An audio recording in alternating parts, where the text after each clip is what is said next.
best we can conceptualise some of our migration, and I'll come to the conclusion they're far too complex to generalise. So I'll tell you from the beginning that we'll go through various angles, but clearly different situations will need different types of theories. Also, for the first tutorial class, Wednesday 1 to 2, we were in a huge room, and 2 to 3 were in a huge room, but the class 1 to 3 I've got changed, 1 to 2, sorry, got changed to Lidgerwood building, room 111, which is on the first level of that building. I'll send an email out. She's still trying to get us a second smaller room for the following tutorial. As it stands, you might still have to be that room. The other room they can give me is Schultz building, level 3, and I've got to get from that building to that building. It's a bit tight, so we're trying still to get another room. So I'll let you know via email, and I hope you do check your emails. There'll be uni emails that it will go out, and I can also announce that Tuesday afternoon we're working on it, put it that way. We'll definitely shift the first one over to Lidgerwood. What we do with the second one, we don't know yet.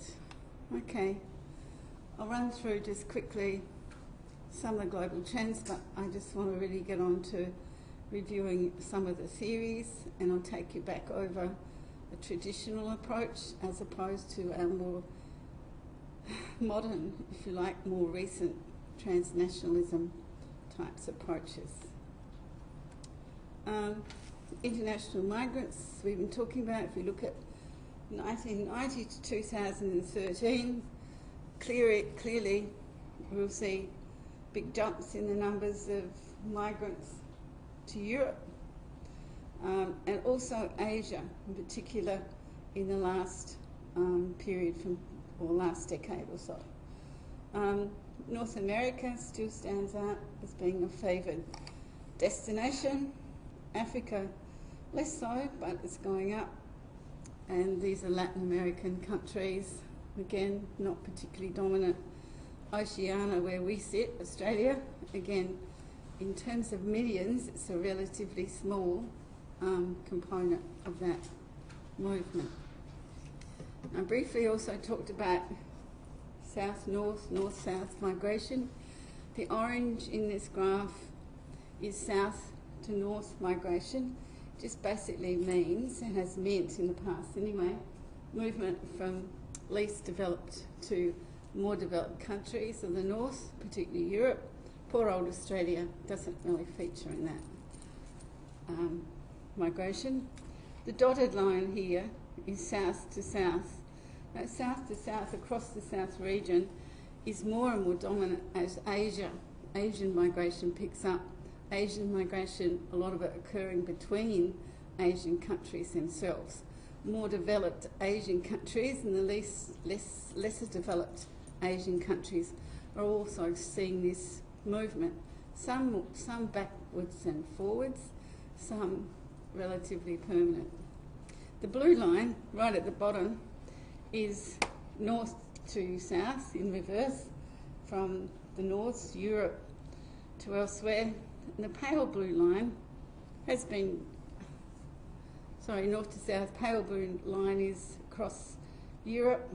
Again, there's been quite a lot of movement in recent years in the EU and of course from North Africa, etc. Right, Massey and all, back in 1998, published a book. He's published a book, and it was really the first time we started considering properly migration theories. Up to then, people just said, there's no real theory of migration. There's push-pull factors. Lee in 1960s was talking about, and everybody really accepted that people would be pulled to some destinations and pushed out of some destinations based on economics mainly, and that sort of explained most movement. 1998, there was this awareness that clearly this didn't explain a lot of movement. And in this book, it maintains that there is no single theory widely accepted by social scientists to account for the emergence and perpetuation of international migration throughout the world. Only a fragmented set of theories that are developed largely in isolation from one another, sometimes but not always segmented by disciplinary boundaries. So it's sort of saying, like, there's no one theory, there's a lot of points of view out there, if you like. Economists are pretty active in this theory building, but there's social scientists, geographers, other people starting to say we need to look more seriously at some of the underlying factors. Some of that was also because a lot of movement couldn't be put down to economics. There's a lot of non-economic movement of people joining families, or marriage migration was occurring. And these patterns of movement didn't again make much sense in terms of the dominant classical economic theory anyway. Neoclassical economics focuses on differentials in wages and employment conditions between countries and on migration costs. It generally conceives of movement as an individual decision for income maximisation. So individuals are going to be influenced by where they could make more money, and that would be a major drivers. And particularly if you're in a low-cost wage country, and you had the qualifications, you're going to move to where your wages and resources were going to be higher, which basically makes sense. However, it doesn't explain all the types of migration we actually can actually achieve. There were people then that set up new economics, meaning we need to expand some of these theories and consider conditions in a variety of markets, not just low wages, high wages, and not just in labour markets. Migration in these theories was starting to be perceived as a household decision to maximise risk and to overcome constraints on family production or consumption attributed to failures in consumption or consumer credit markets. In other words, these were lots of areas that their own productivity couldn't maintain their populations. Households would look at migration as a way of expanding the household income, getting what they wanted, getting goods they wanted, and actually going back into those situations. So there was a lot of studies starting to be done, late 90s, early 2000s, about, let's say, this migration. It could have been family daughters going to work in the shoe factories on the outskirts of Jakarta or somewhere, or in Vietnam. They were being sent off to earn money to send back to their family. So it's extension of the family, often agricultural-based family incomes, let's say, cashing in or sending certain members of their family, and they still do today. But this was quite a new phenomenon that tended to be occurring because there was a lot of factory work, particularly available for girls, and also construction and other industries also. So we need to look at various markets. We need to see why are they being in demand, basically, in those markets. Females in particular are really good at making shoes, electronics, garments, because they're very dexterous and actually are good at it, basically. So encouraging females, young females, to be trained and go into garment manufacture. Your Nikes and other shoes get made in these countries, particularly with cheap female labour. Two key changes in international migration discourse occurred by 2000. One was the migration and development nexus, saying clearly migration was related to development, but not in the previous ways they've conceived that. And Second one was the emergence of transnationalism as the dominant paradigm. Transnationalism means there's a toing and froing, and basically it means that the sending country and the receiving country is going to benefit from this movement, and it's all part of the development process. That wasn't previously conceived that way. Impact on economic development, and right through the 60s, 70s, 80s, was always the brain drain perspective.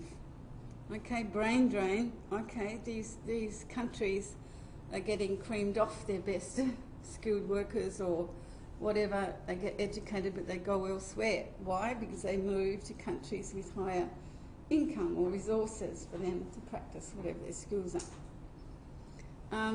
Individual migrants and their families were benefiting from that, even if the brain drain was dragging people off to higher income countries.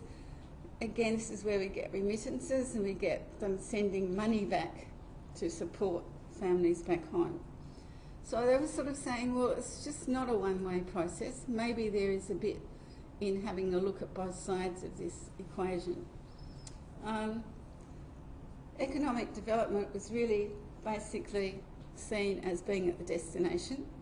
It was improving destination economics, if you like, and the origin generally was ignored. The only impact on the origin was this concept of brain drain. It didn't sort of really view that there could be any benefits to the origin, and recognition that migration can be an enabler of development. Migration per se can be helping, assisting in the development of the country of people leaving in various ways, not just where they were actually going, or not just as individuals, but their families or communities might have been benefiting as well. So the economic theories of migration, that neoclassical theory, basically remains the dominant paradigm in economics and has an important role in migration studies. I'm not saying that's not important, I'm saying there's other aspects that are just as important that tend to be ignored. In most cases, yes, people do move to where there's higher wages or there's opportunities for better jobs or whatever. That reasoning is quite rational. However, why are there such variations that do exist? The simple push-pull theories are very individualistic. It's as if a migrant gets pushed to places or pulled to places by their individual decision-making. But it's been proved in lots of studies it's the decision-making of the whole household or the family or the community network, just not of individuals. So De Jong and people right through the 70s, 80s probably, a lot of studies done on individual behaviour of why migrants move. And in lots of ways it didn't tell us much more. It told something about why those individual migrants moved, but it was as if they had made that decision all on their own with no implications elsewhere. And in some of those studies they were starting to find the behaviour was very much linked to a father or mother or a household head, not just the individual involved in that movement. So in other words, it's a strategy, it's a family household strategy, not just the individual making decisions. And if you really think about that, if you decided to move to Australia because there was education here or economics here, people don't live and work or operate in isolation. There's probably a family. There could be a husband, there could be mother and father, there could be children you've got. So generally they had to be included in the decisions, and the outcome, you would think, would have to benefit the whole family, not just you personally. So it stands to reason it's just not an individual decision. It might be an individual decision, they've got to convince everybody else that that's a good decision, but anyway, Central concept is human capital. People decide to invest in migration. So I'm this person deciding, am I going to move from Australia? I'll just move from England. To Australia, I've got better chances of my occupation. I'm living in England at the time, to come to Australia. I have to invest in that. I've got to change jobs.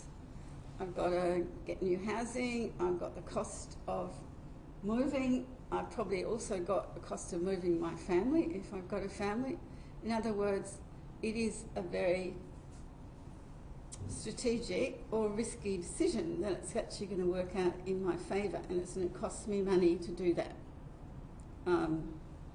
Other than I'm going to get an employer that's going to shift me here, which maybe that helps the decision. But clearly, there's lots of aspects to that decision. Just rang me saying, oh, there's better jobs there, I'm going there. It's not that easy. It's not that easy to move from Adelaide to Melbourne, Adelaide to Sydney either, actually. Some of those theories are being criticised as incapable of explaining actual movements or predicting future ones. Meaning it doesn't add up sometimes, that why doesn't everybody move, or otherwise means there's constraints or other factors in the decisions. New economics of labour migration approach in the 1980s try to address some of these factors. They argue that migration decisions are not made by the isolated individuals, but by families, households, or even communities. Might see it good for the community for people to leave. Sometimes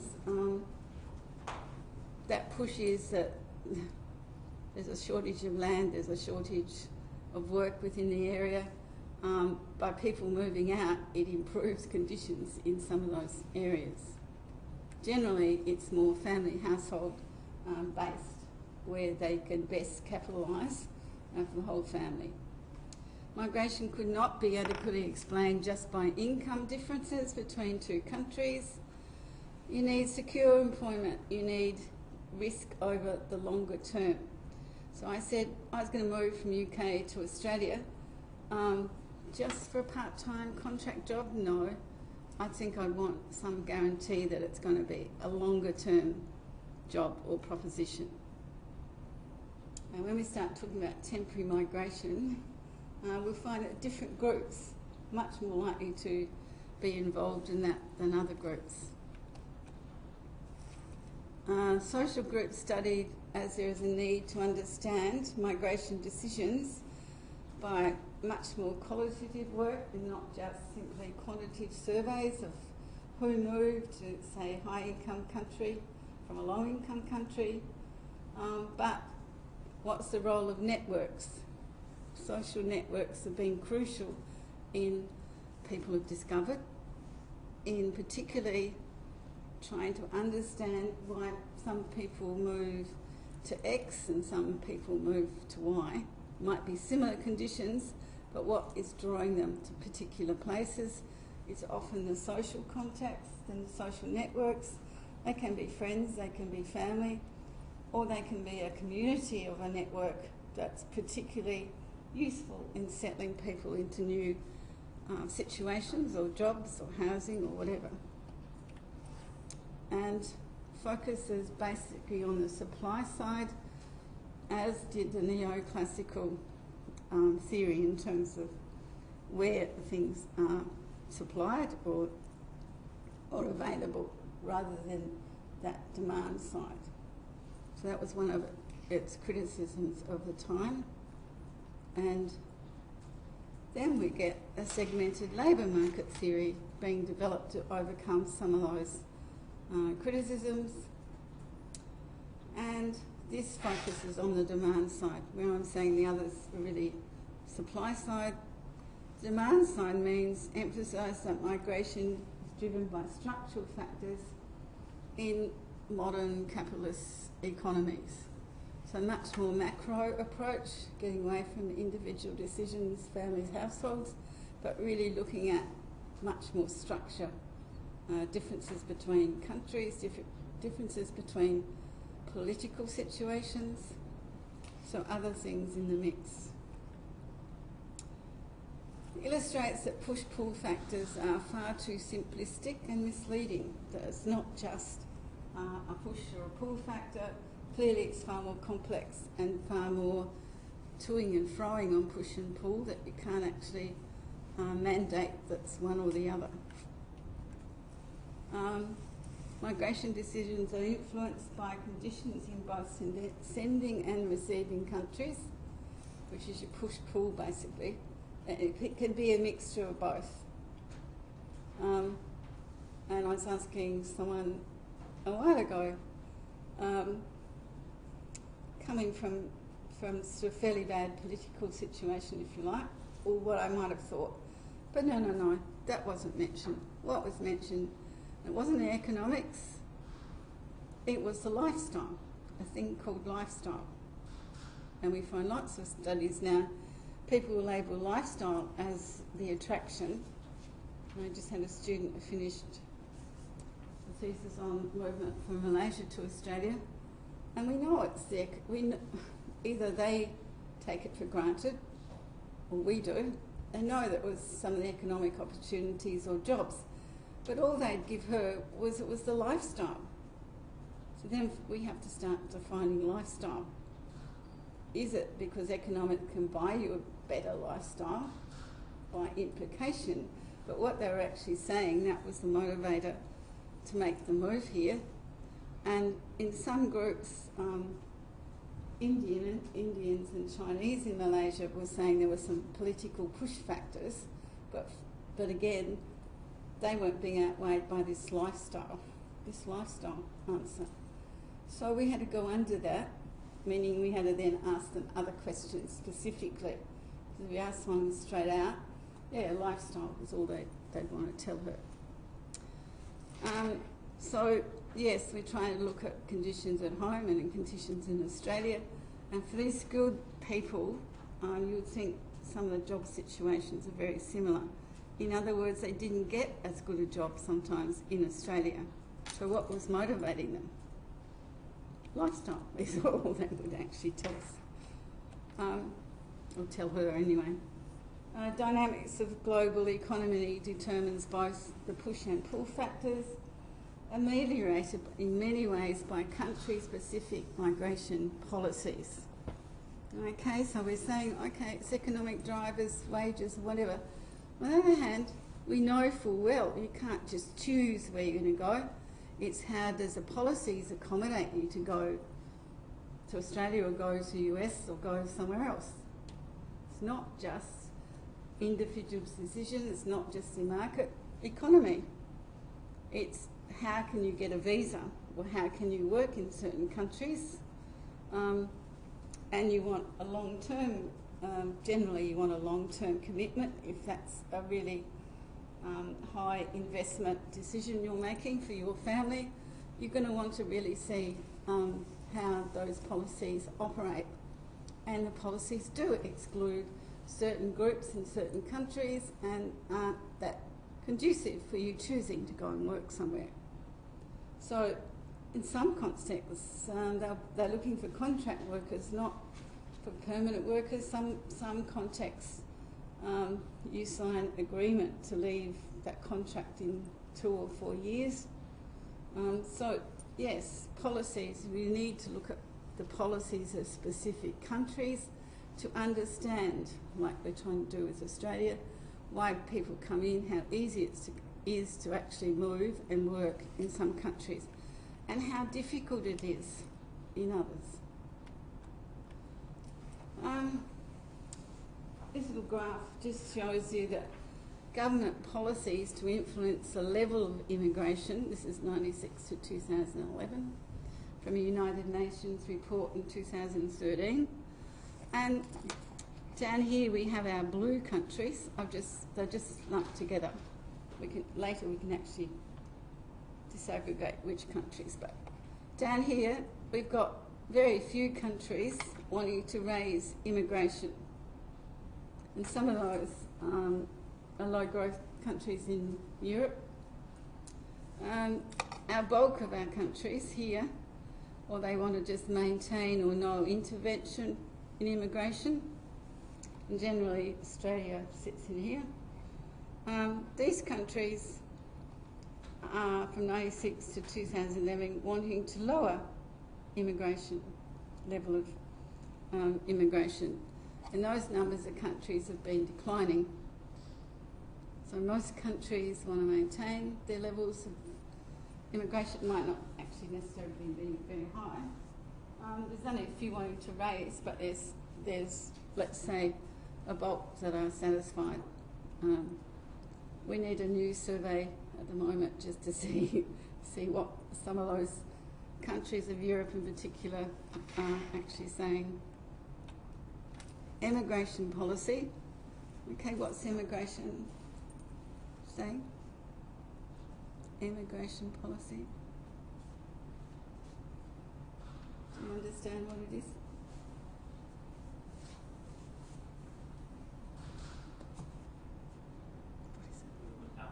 Yeah.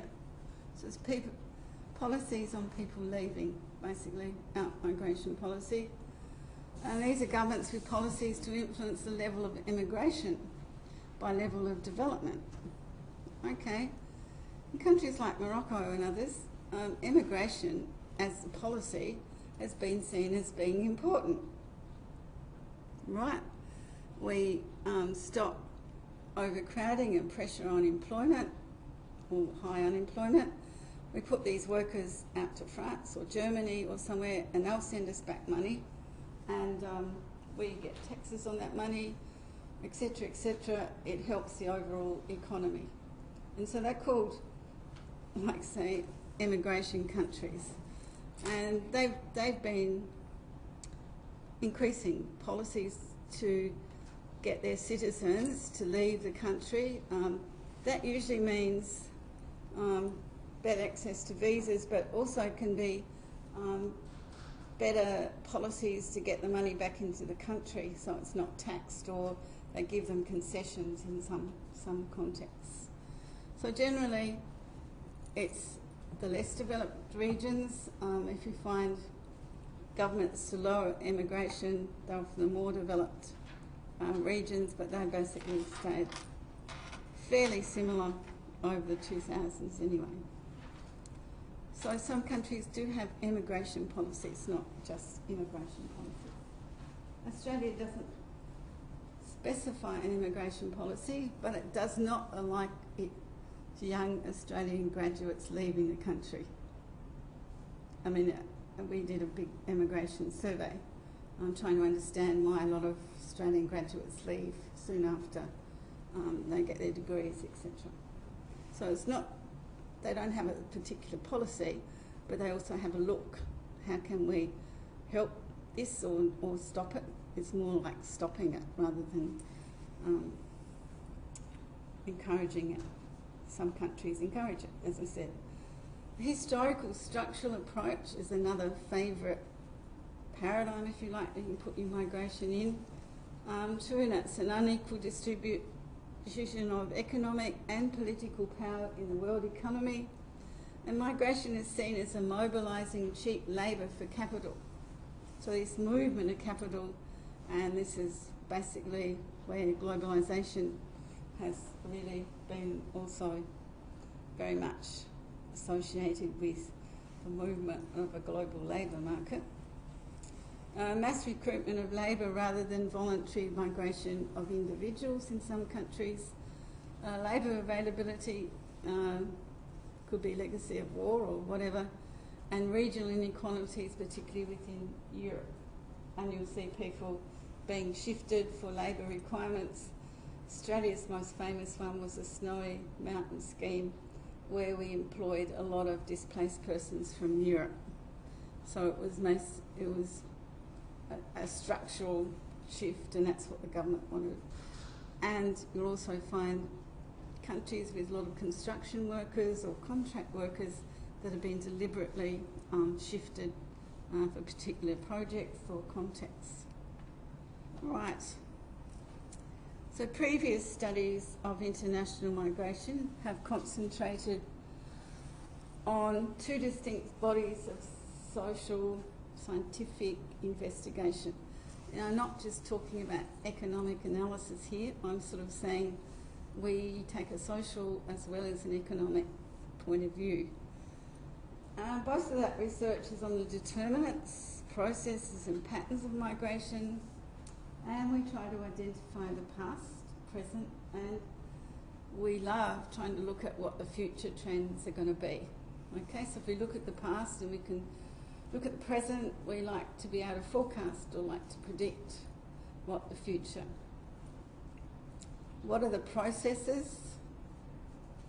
Right, there's three things here: determinants, about what are the reasoning behind them, or factors.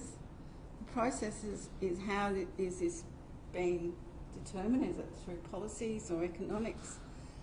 Patterns of migration, like who are the migrants, where are they coming from? All those things become part of the analysis. We also concentrate research on the ways in which migrants become incorporated into receiving societies. In other words, the settlement experience, employment. Now, this can also be very much determined by policy or the views of government, right? It could be assimilation. Do you understand what assimilation is? What is assimilation? You're good at answering. Like either assimilate into society, blend in, or get Yeah, used to all the... like take on the culture, take on the everything about that society. So you blend in, you're not distinct. All right. Integration. What do you think integration might be?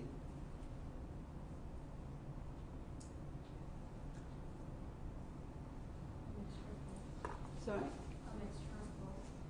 Yeah, so you sort of being accepted, you hope you're integrating, but you also may be knowing you're going to keep your cultural. You're not sort of requesting a complete cultural meltdown into whatever. And multiculturalism basically means that each culture is treated independently and you can maintain your cultural aspects. Multicultural means that they're given rights to everybody equally and encouragement to perhaps maintain the culture and languages of those groups. That's ideally what multicultural Australia actually tried to promote, which we can look at later.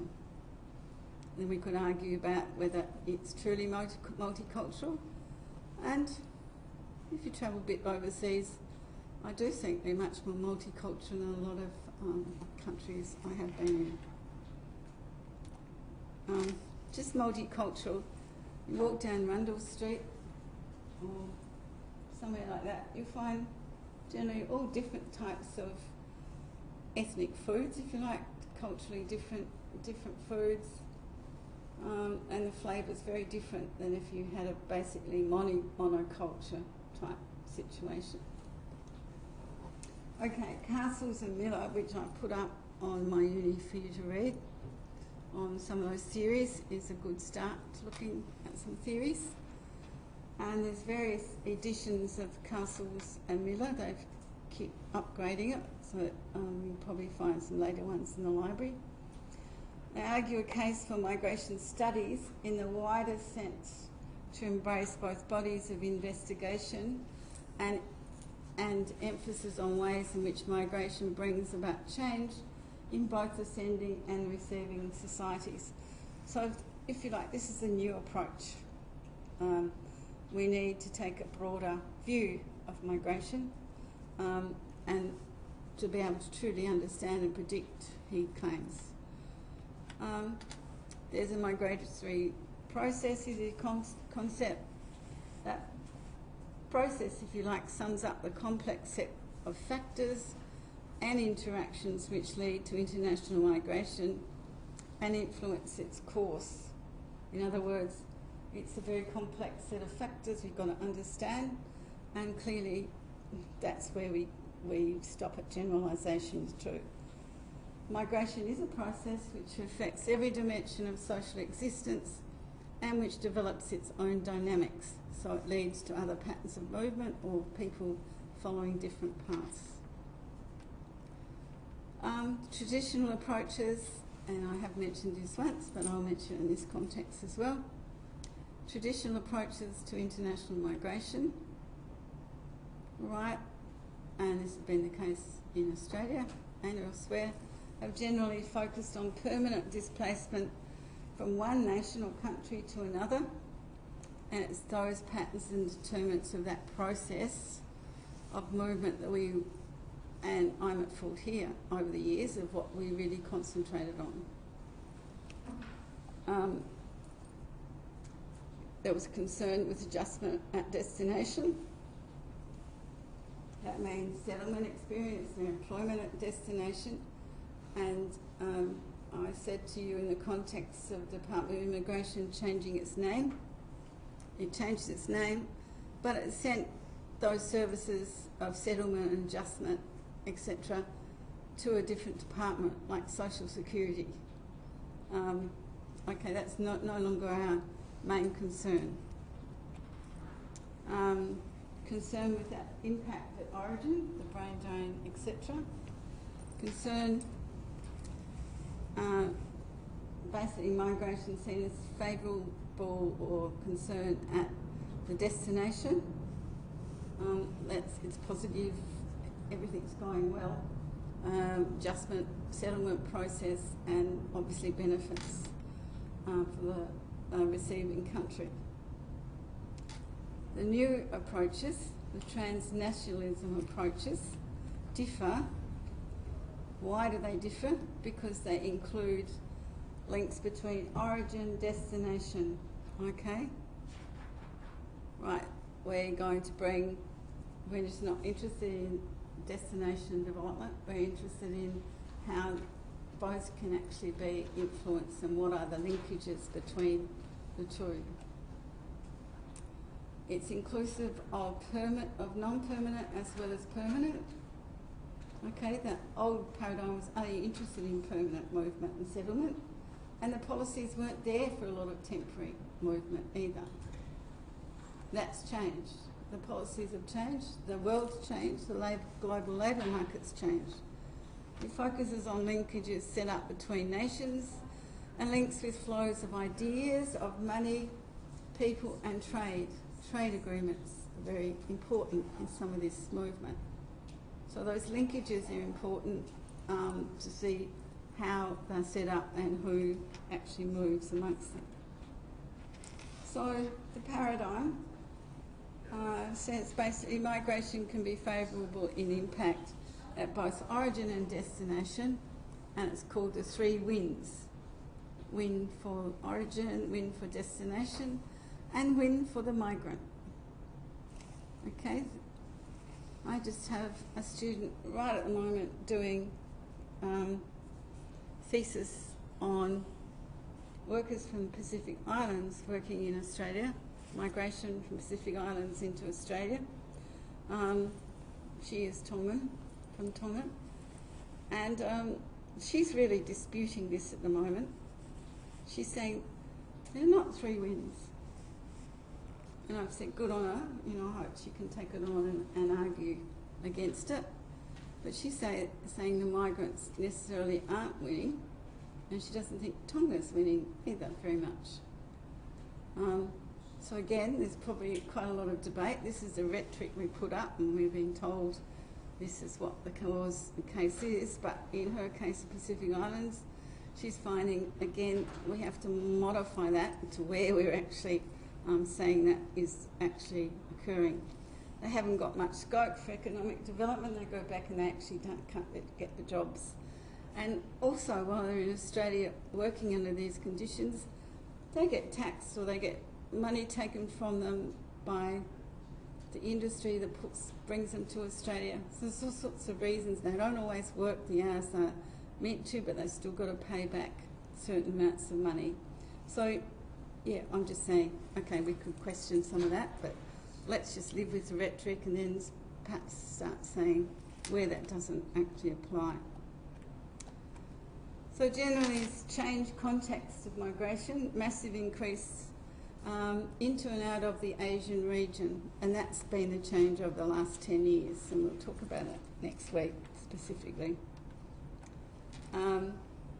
Realisation by sending nations that their diaspora has considerable potential to assist in the development of the home nation. This is people moved out, working, how can they assist back home? Money flows back. They just flow back to households. How does that then generate other change in communities? Increasing concern in receiving nations regarding the scale and impact of immigration. Okay, right through Europe in particular, in some contexts. Australian context, we sort of accept we need immigration for population productivity and growth, economic productivity and growth. The changed global security situation whereby international terrorists are a crucial element to be considered in protecting national security. And later I'll do a lecture just on security and how things have changed in that context, in particular in migration. Brain drain issues. There are globalised labour markets that have been developed and been developing for some time. There's a decreasing number of young workers basically in more developed countries. We've got ageing populations, decreasing number of young workers. In much of Asia and other countries, we have an excess of young or youth ready to work. So this again, this demographic divide keeps shifting populations, or the supply and demand side is being addressed. Increasing selective nature of Asian migration. Again, Asian migration we can't generalise about. There's a lot of contract workers, there's a lot of skilled workers now transferring between a lot of more development occurring Asian countries and the lesser developed. There's negative development effects occurring if we take all the doctors and nurses from Africa or somewhere, huge populations, they've trained them, but we're not training them, we're actually using them or offering them high wages to come here, leaves them with a deficit. There's always been attempts to stem the brain drain, but there's much more effort now in making the brain drain work for them, meaning money goes back to the country, ideas go back, and trained staff can go back to those countries. And there is a push to compensate countries for loss of their skilled, educated workforce. That actually doesn't get very far, but there's arguments of why some of the developed countries could pay the Philippines for the training of the nurses, for example, or help in education areas where there's a shortage, but we seem to be gaining the most out of it. Can we have both gain? Receiving and sending countries, meaning 88% of OECD immigrants from less developed countries have secondary or higher education. A really small fraction of some of those populations, but clearly they are getting out and getting educated, getting job experience. Maybe they go back. It's a loss of human capital. Philippines, 1/3 of college graduates are now outside the country working, and there's general context of a loss of the brightest and the best. So how do we compensate for that, or are there other mechanisms that actually iron that out? Sometimes we prefer to call it brain circulation.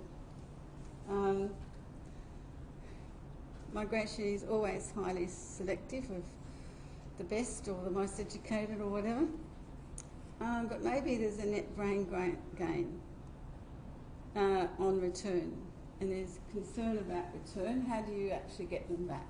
So Australian immigrants have gone overseas on graduation, work overseas, get experience.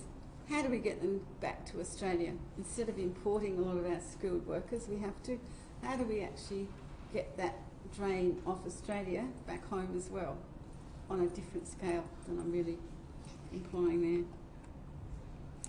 So some characteristics of that new mobility, or new perceived mobility, is it is highly selective, it's highly feminised, so there's as many women as men generally involved in it.